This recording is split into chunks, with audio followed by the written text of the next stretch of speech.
데이터 분석가를 채용하는 구인 공고를 보면 기업에서 필요로 하는 데이터 분석가의 능력에는 두 가지가 있는 것 같습니다. 첫 번째는 데이터를 추출하고 가공하는 스킬입니다. 다시 말하면 고객의 데이터베이스에 접근하여 필요한 정보를 가져와서 원하는 형태로 자료를 만들 수 있는 능력입니다. 예를 들면 SQL, 파이썬, R과 같은 데이터 분석 언어에 대한 숙련도를 말합니다.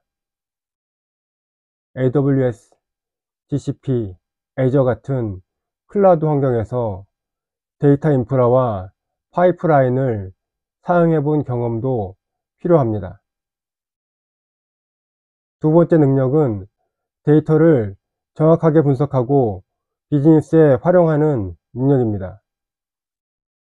데이터를 정확하게 분석하기 위해서는 통계학과 알고리즘 같은 숫자와 논리를 이용해서 문제를 해결하는 능력이 필요합니다. 데이터를 비즈니스에 활용하기 위해서는 이해관계자들과 소통하면서 이슈와 니즈 같은 중요한 요구사항을 파악하고 프로젝트와 업무를 기획하고 실행하는 능력이 필요한 것입니다. 그러나 데이터 분석가를 양성하는 교육과정에서는 대부분 프로그래밍 언어를 가르치는 데 중점을 두고 있습니다. 예를 들면 SQL 문법을 배우고 코호트 분석 같은 데이터 분석 방법을 실제로 시각화해보는 방식으로 진행됩니다. 이것은 개발자를 양성하는 과정과 기본적으로 유사합니다. 제 생각에 이러한 방법으로는 데이터 분석가를 양성하는데 충분하지 않습니다. 개발자는 기획자의 요구사항을 프로그램으로 구현하는 엔지니어 역할을 하지만 데이터 분석가는 기획자와 함께 제품과 서비스의 기획자 역할을 함께 하기 때문입니다. 기획자가 외부의 정성적인 트렌드와 영감을 얻어서 아이디어를 기획하고 제품 개발 프로세스를 관리하는 역할을 주로 한다면 데이터 분석가는 기획자의 파트너로서 내부의 정량적인 데이터와 영감을 얻어 아이디어를 기획하고 제품의 정량적인 지표를 관리하는 역할을 합니다. 따라서 데이터 분석가에게는 주어진 문제를 해결하는 능력보다는 새롭게 문제를 정의하는 기획력이 중요합니다. 하지만 안타깝게도 데이터 분석가 교육 과정에서는 엔지니어링 중심으로 교육을 진행하는데 집중하기 때문에 교육을 이수하고 현업에서 일을 시작할 때 적응하기가 쉽지 않습니다. 왜냐하면 스스로 요구사항을 만들어내는 능력을 교육받지 못했기 때문입니다. 이러한 문제점을 인식했기 때문에 데이터 분석가를 채용할 때 수년간의 현업 데이터 분석 경험을 요구하고 있습니다. 이전 직장에서 사용하던 데이터 분석 방법을 벤치마킹 하는 것도 효과가 있기 때문입니다. 그러나 새로운 아이디어를 만드는 방법을 모른다면 아무리 경력을 쌓아도 한계가 있습니다. 과거의 경험은 현재 제품을 만드는데 큰 도움이 되지 않을 수도 있기 때문입니다. 따라서 데이터 분석가를 양성하고 채용할 때 프로그래밍 능력보다는 데이터를 기반으로 기획하는 능력을 훈련하고 평가하는 데 집중해야 합니다. 예를 들면 코딩 테스트보다는 데이터로 비즈니스를 바꾸는 방법론에 대한 질문이 더욱 중요합니다. 왜냐하면 데이터 분석에 코딩은 쉽게 학습할 수 있지만 기획력은 학습하기 어렵기 때문입니다. 문제 해결보다 문제를 정의하는 능력이 중요하다는 뜻입니다. 흔히 문제 삼지 않으면 문제되지 않는다는 말이 있습니다. 평범한 일상에서 문제가 될 만한 것들을 새로운 관점으로 발견하고 해결해야 한다는 뜻입니다. 겉으로 보기에는 아무 문제가 없지만 이를 개선할 새로운 아이디어를 만들어야 한다는 뜻입니다. 잘못된 현상을 발견했을 때만 문제라고 인식하면 이미 늦을 수도 있습니다. 오히려 겉으로 볼 때 아무 문제가 없더라도 비즈니스에 도움이 되는 문제를 창의적으로 정의하고 프로젝트를 기획할 수 있는 능력이 중요합니다.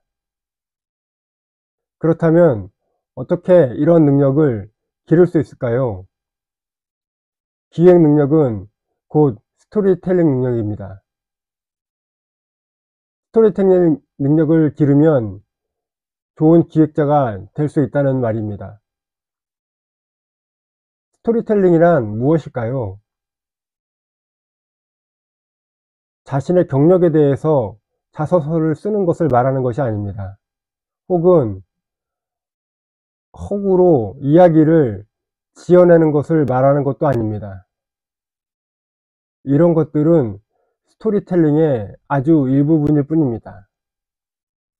넓은 의미에서 스토리텔링은 인간이 세상을 이해하고 미래를 기획하는 모든 행동을 말합니다. 다시 말하면 새로운 아이디어를 창조하기 위해서 끊임없이 새로운 생각을 연결해내는 것입니다. 여기서 아이디어는 머리로만 생각하는 것이 아니라 말과 글을 쓰면서 생각의 덩어리를 확장하는 것입니다. 혼자서 기획을 하는 것이 아니라 여러 사람이 모여서 생각을 합치고 편집하면서 이러한 이 아이디어는 더욱 확장됩니다. 안타깝게도 스토리텔링을 배우고 연구하는 데이터 분석가를 찾아보기 어렵습니다. 대부분은 기존에 성공했던 방법론에 매몰되어 있을 뿐 새로운 방법을 만들려고 노력하지 않기 때문입니다. 코호트 분석이나 ALRR 같은 유명한 방법론을 알면 된다고 생각하기 때문입니다. 그러나 이러한 방법론을 아는 것은 충분하지 않습니다. 이러한 방법들은 개념적인 방법일 뿐 실제로 문제를 해결하는 데 큰 도움이 되지 않을 수도 있습니다. 데이터 분석 방법론은 문제를 해결하는 데 사용할 수 있는 여러 가지 재료이자 수단 중 하나일 뿐입니다. 문제를 해결하기 위해서는 방법론이 아니라 자신의 지식과 생각을 중심으로 문제 해결에 재정렬하여야 합니다. 그리고 새로운 방법들에 대해 열린 마음으로 받아들이고 문제 해결을 위해 자신만의 프레임워크를 지속적으로 만들어야 합니다. 이러한 과정은 혼자서 하는 것보다는 구성원들이 함께 토론하면서 의견을 모아가는 과정입니다.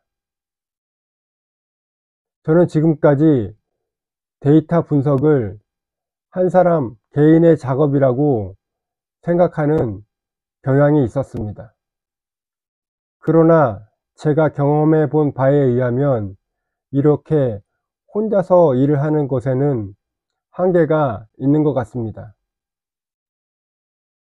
혼자서 문제를 풀려고 할 때 가장 어려운 점은 문제를 기능적으로만 바라보고 모든 것을 해결하려고 하는 것입니다. 이러한 방법으로는 어느 정도 문제 해결은 가능했지만 창의적인 데이터 분석을 기획하는 데는 어려움이 있습니다. 왜냐하면 자신이 잘하는 일에만 갇혀서 새로운 방법으로 발전하지 못하기 때문입니다. 소통 능력이 부족한 것이 이러한 문제를 만들고 있습니다. 소통 능력은 단순히 메시지를 전달하는 수단이 아닙니다. 오히려 메시지보다 중요한 것은 사람들의 마음을 모으는 것입니다. 혼자가 아니라 여럿이 함께 아이디어를 만들고 실행하는 과정입니다. 소통 능력을 키우는 것이 처음에는 쉽지 않았지만 피할 수 없다면 직면해야 한다는 것을 깨달았습니다. 발전하려면 변화가 필요하기 때문입니다. 고여버린 생각들은 나의 발전을 가로막고 있다는 것을 깨달았습니다.